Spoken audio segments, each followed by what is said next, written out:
E aí, beleza? Como é que você está? Espero que bem. Também vou bem. Obrigado por perguntar. Um pouco mais quarentenado, eu diria. Mas no vídeo de hoje vamos entender então se Petrobras está barato, né? Petrobras que caiu aí bastante nos últimos dias e no último mês, né? Então vamos dar uma olhada para essa empresa para a gente entender se está barato ou se está caro. Tá ok? E a primeira coisa que a gente precisa saber, né, do ativo é entender ele, tá? Vamos dar uma olhadinha no gráfico aqui. O que aconteceu para a gente poder começar o nosso bate-papo, o nosso estudo? Olha, Petrobras, se a gente for olhar num gráfico ali desde 2000, 2005, né, a gente percebe que ela teve uma alta ali bem em 2008, foi na descoberta do pré-sal, né? Então ela saltou dos R$ 20 para os R$ 60 ali, né? Não durou muito tempo, até que as pessoas viram que essa notícia não fazia tanto sentido, né? Não ia aumentar os lucros exorbitantes da empresa e acabou as pessoas vendendo, né? Teve uma queda e depois dos escândalos de corrupção e todos os rolos que envolveram a Petrobras, caiu mais ainda. Então, deixando muita gente triste a quem comprou naqueles preços altos, né? Eu diria, acabando fazendo, né, escolhas equivocadas. Mais uma lição, né, pessoal? A gente não pode tomar decisão de investimento baseado em uma notícia ou um fato, fato não, né? Mas assim, uma notícia, mesmo que seja só um fato, né, a gente tem que analisar todo o background, todo por trás para tomar uma decisão de investimento. E não é porque a empresa descobriu o pré-sal que a gente vai lá comprar. Do mesmo jeito que não é porque a empresa caiu que a gente deve comprar, tá? Então, continua vendo o vídeo para a gente entender. Beleza. E aí, ó, se a gente for olhar, por exemplo, no último mês, né, a ação estava de boa lá nos R$ 30, no finalzinho de fevereiro, né? Foi caindo um pouco por causa das notícias do coronavírus, né, até o final de março, até o final de fevereiro, e no comecinho de março desandou, né? Aí foi para baixo, aí foi embora. E o que aconteceu, né, então? Né? Fora a notícia do coronavírus, né, eu vou falar aqui também, teve um rolo do preço do petróleo esse mês, que fez com que ela caísse mais ainda. Mas para a gente entender, então, começar a entender, a Petrobras é uma das empresas fundadas por Getúlio Vargas, na época que ele era presidente, em 1953. Então é uma empresa estatal, ok? Você provavelmente já sabia disso, mas vamos olhar a composição acionária, tá? Composição acionária basicamente a gente identifica ali quem tem controle, quem tem a maior parte das ações, tá bom? Então, você repara ali, ó, eu peguei esses dados do próprio site do RI da empresa, certo? Relacionamento com investidores da Petrobras, tá? Você percebe ali que o governo federal faz parte do grupo de controle, né? Então, o governo federal ali, o BNDES, são os controladores da empresa. Apesar deles terem só 36% das ações, eles são os controladores, porque eles detêm a maior parte das ações ON, que são as ações ordinárias, tá? Vou falar também, porque as ações ordinárias são aquelas que têm o controle da companhia, que dão direito a voto, né? Que fazem o que é preciso para as decisões da companhia, enfim. Então, apesar de ser 37% ali do grupo de controle, as ações ordinárias vou mostrar no próximo né, gráfico para vocês verem, só as ações ordinárias e depois mostra as preferenciais.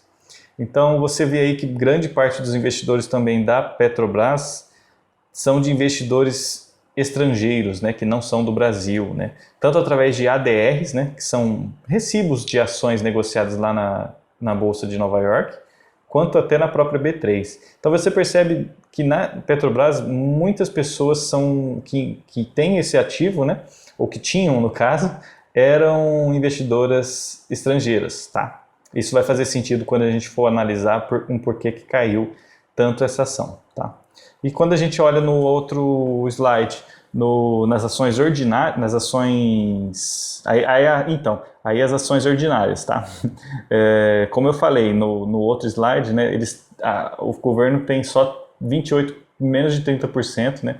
Junto com o BNDES tem ali seus 36% de ações ordinárias, e aqui a gente consegue ver, ó, 50% mais, né, 50,50% é do governo, entendeu? Só de ações ordinárias que têm direito a voto, tá? E que pertencem aos brasileiros, né? Investidores brasileiros são menos de 12%, né? Menos de 13%, ok? Legal. Então, o que tem free float, né? Que é basicamente o que está em circulação na B3, né? E em forma de ADRs na Bolsa de Nova York, são 49,5%. Ok? Beleza. E no próximo slide, né, que são as ações preferenciais, ok? Essas ações, né, porque a gente tem PETR3 e PETR4, né? PETR3 e PETR4. PETR3 são as ações ordinárias, aquela que eu falei que tem direito a voto. PETR4 são as ações preferenciais. Essas ações têm um pouco mais de preferência, né, no pagamento de dividendos, por isso que ela tem esse nome preferenciais. Tá. Então, você repara que o governo tem um pouco menos de ações preferenciais, né? E essas ações estão muito mais pulverizadas em geral, tá ok? Beleza. Então, a gente já viu mais ou menos da onde que ela foi, né? Para onde que ela, do preço, da onde que ela veio, né? E agora faz sentido a gente entender por que que ela caiu tanto. Vamos tentar entender por que que ela caiu agora. Se a gente for olhar para o preço, olha só que interessante. A PETR3, ela está com um valor de R$12, né, mais ou menos. Foi quando ela fechou no dia 20 de março, que foi na sexta-feira.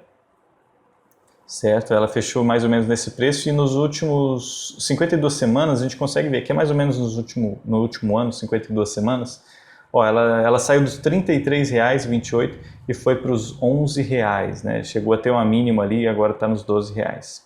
Então, olha que louco, né? Pessoa que comprou a R$30 essa ação, hoje deve estar com os cabelos em pé, né? Para aqueles que têm. E olha só, ela teve uma desvalorização muito de 60%, né? E um dividend yield dessa PETR3 é de 4%, com referência na cotação hoje, tá? Ela pagou ali em média 50 centavos nos últimos 12 meses, né? Então isso daria 4% de dividend yield em relação à cotação atual. Entretanto, as pessoas que receberam esse dividendo não foi essa porcentagem porque eles compraram com valor antes, tá? Mas a gente tem uma ideia de que se a empresa continuar com os mesmos resultados, com as mesmas lucratividade, com a mesma margem, com o mesmo payout, mesma política de dividendos, ela pagaria também os mesmos 4% de dividendos, tá? Quando a gente olha para as ações preferenciais, elas estão ali sendo cotadas também muito próximo das ações ordinárias, tá? Elas também saíram dos R$30, estão sendo negociadas por R$11, R$12, tá? Uma desvalorização aí das ações preferenciais de 54%. E olha que ponto de diferente das ordinárias, né?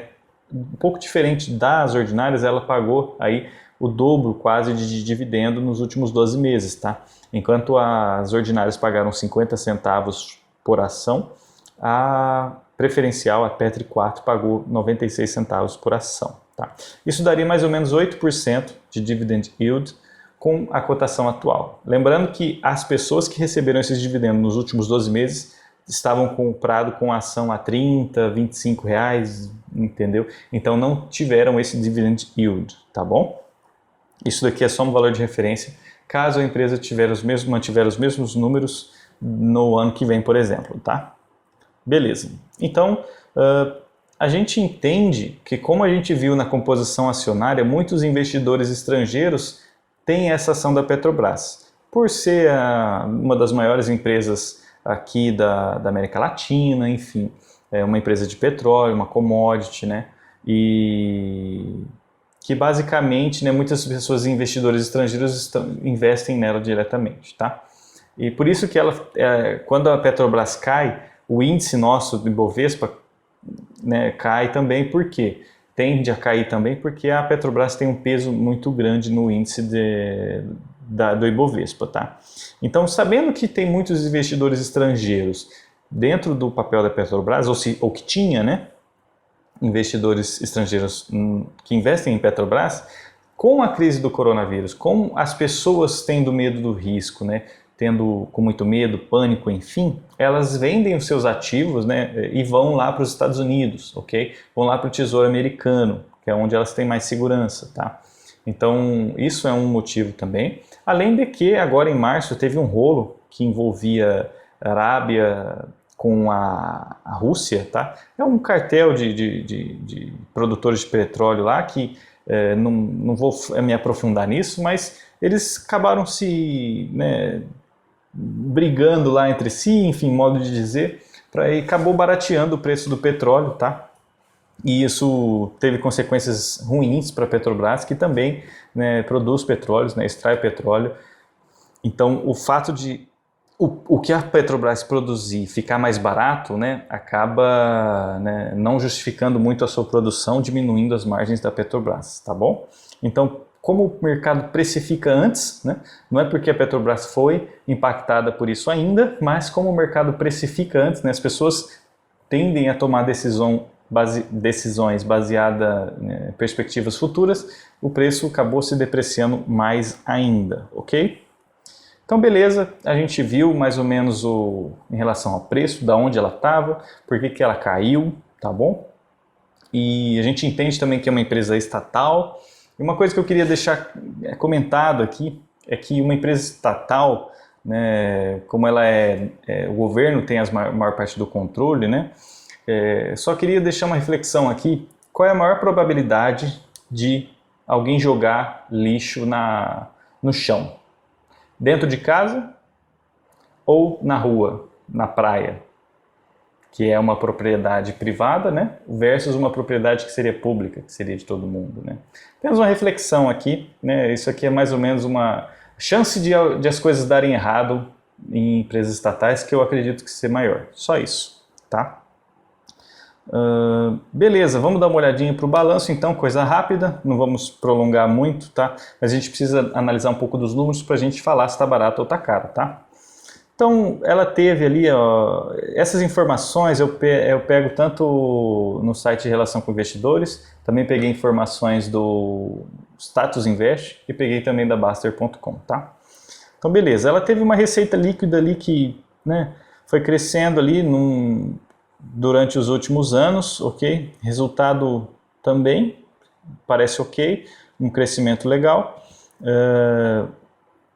Esses valores todos em milhares aí, tá, pessoal? Em milhares ou milhões, tá? Então, margem crescente também. Foi muito bom os últimos anos com a Petrobras, a gente pode ver, certo?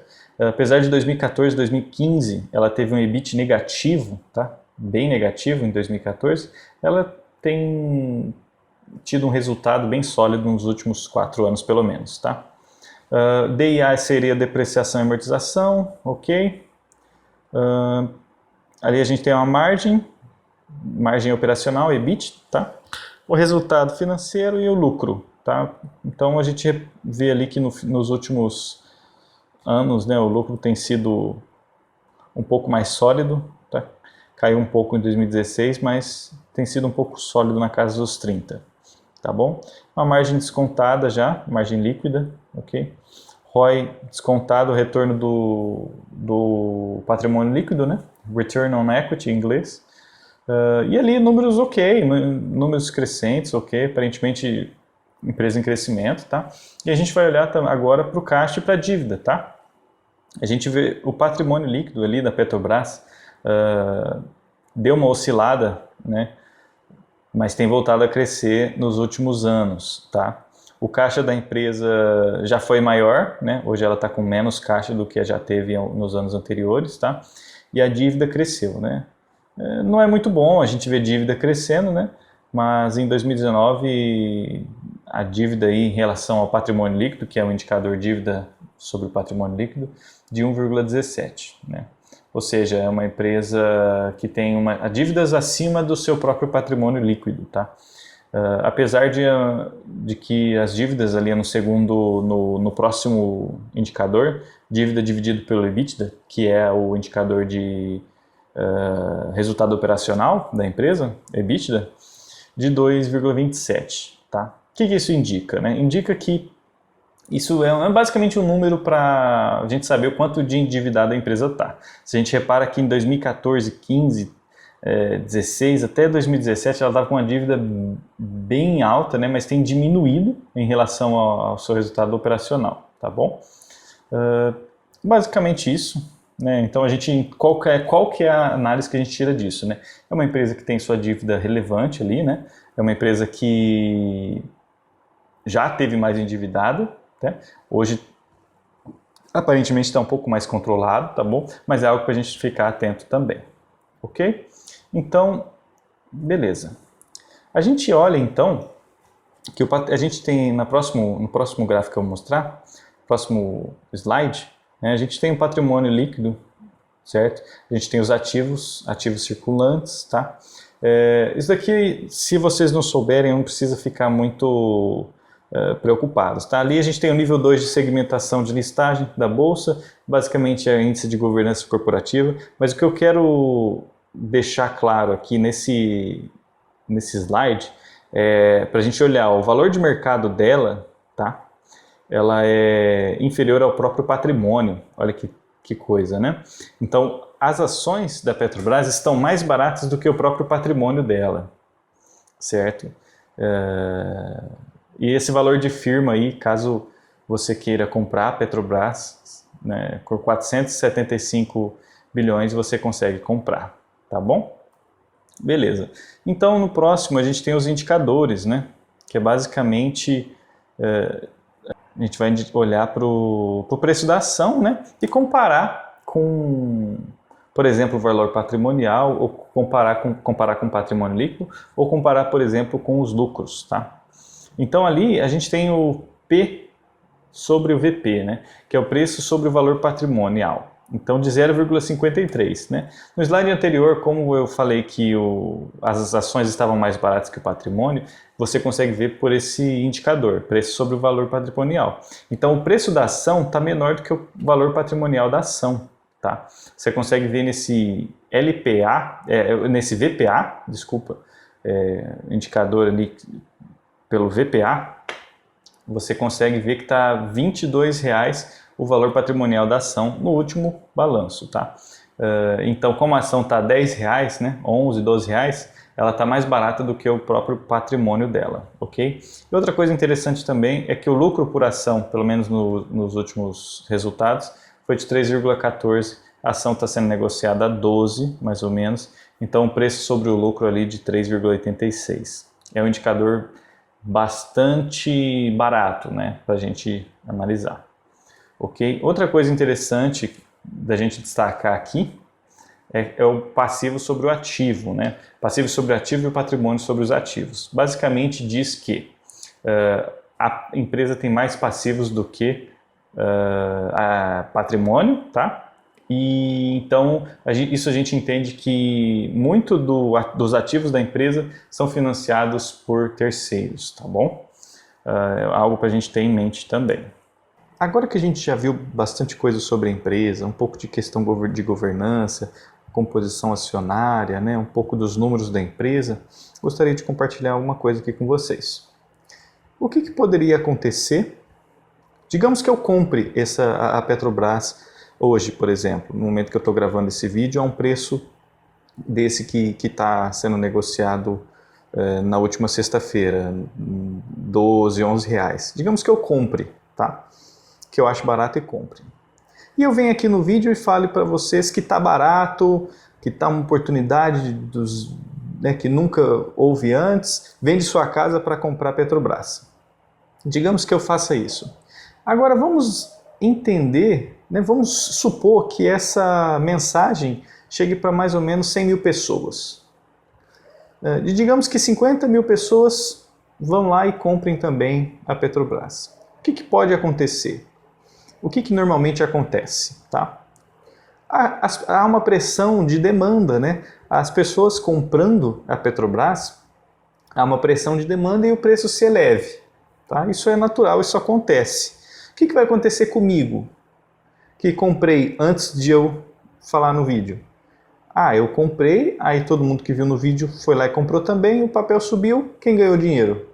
Eu ganhei dinheiro. tá? Acho que eu bati no microfone, desculpa. Mas quem ganhou dinheiro fui eu, né? Então, é injusto esse tipo de operação. A CVM prevê isso, tá? Então, você tem a figura do assessor de investimentos, você tem a figura do analista de investimentos, tá? O analista de investimentos é essa pessoa que vai te falar que está barato ou se está caro ou que vai recomendar essa operação. Por quê? A CVM prevê que o analista não pode negociar o ativo que ele está recomendando em um determinado período anterior e um determinado período após aquela recomendação. Então, eu não sei exatamente o período, mas vamos supor que seja 15 dias. Ele não pode negociar 15 dias antes e 15 dias depois. Então, isso inibe, né, aquela questão de conflito de interesse, porque aquela recomendação já vai ter diluído ali no tempo, né, as pessoas já vão ter comprado, o preço já vai ter sido modificado, porque o preço modifica todo instante, né? Então, como é que eu posso operar normalmente, né? Isso o analista passa por essas normas, né? O assessor de investimentos, que no caso sou eu posso negociar livremente os ativos, né? Eu posso negociar Petrobras, posso negociar, né? Enfim, eu não tenho essa restrição, porém eu não posso fazer a recomendação, entendeu? Porque isso não seria justo, eu operar, eu ganhar dinheiro com a minha própria recomendação. Isso não é justo. Tá. Então, por isso que eu não posso aqui te dizer se está caro ou se está barato. Entende? O que eu posso fazer é simplesmente mostrar informações que são públicas, tá? E aí você que tem que tomar essa clareza, né? Você que tem que dizer se está caro ou se está barato para você, entendeu? E a gente aqui, como um estudo, né? Eu aqui como assessor, a minha intenção é te educar e te ajudar a tomar melhores decisões, tá? Com os clientes eu consigo até entrar um pouco mais profundamente nas questões dos fundamentos ali, entendeu? Mas, na sua opinião então, né, agora que eu já expliquei por que eu não posso falar que está barato ou está caro, porque agora você entende que é injusto, né, por eu poder negociar normalmente, né? O que você acha? Tá, depois de tudo que a gente falou aqui, né, as considerações que você viu nesse vídeo, você acha que está barato? Você acha que está caro? Você investiria? Ou você não investiria? Deixa aqui nos comentários uma última dica aqui que é muito importante para você que não tem nenhuma ação, né, na sua carteira no momento. Não tome decisões precipitadas, tá? Não é porque os preços estão baixos que eles não podem cair ainda mais, tá bom? Não sabemos o impacto ainda real que a Petrobras, no caso que a gente viu nesse vídeo, né, ou qualquer outra empresa vai ter frente a essa crise, tá bom? Então não é hora de tomar decisões precipitadas. A melhor forma de investir é investir constantemente, né, mês a mês, sempre que você puder, invista em ações, invista em outros tipos de investimentos, fundos, títulos, enfim.